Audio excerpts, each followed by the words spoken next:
ஏமாத்தினதுக்கு அவங்க நினைச்சிருங்க. எனக்கு பிடிக்கும் வீட்டுல கட்டாயப்படுத்தினாங்க நான் கல்யாணம் பண்ணேன்.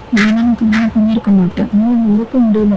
அதனாலதான் நான் கிளம்புறேன். தயவு செஞ்சு எந்த பிரச்சனையும் பண்ணாதீங்க. நான் தேடாதீங்க. நான் வரமாட்டேன். என்னால அவங்க கூட சந்தோஷமா இருக்க முடியல. நாளை கூட வேண்டாம் கலட்டி வச்சுட்டு வந்துட்டேன். என்ன தேடாதீங்க, என்னால இங்க சந்தோஷமா வாழ முடியாது. தாலி கட்டிய கணவருக்கு வாட்ஸ்அப்பில் வாய்ஸ் மெசேஜ் அனுப்பிவிட்டு திருமணமான 18வது நாளில் வீட்டை விட்டு வெளியேறிய இளம்பெண்.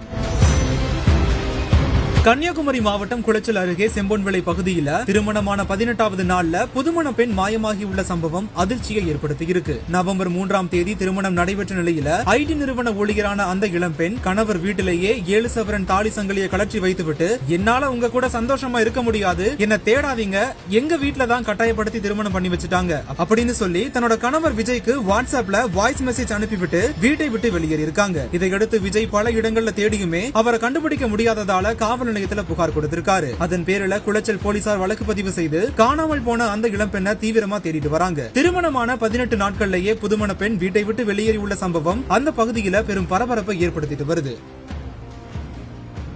The Great KFC Festival புதிய pizza meal flat $299 chicken topping மட்டுமில்ல, பீட்சாவே சிக்கன் தான்.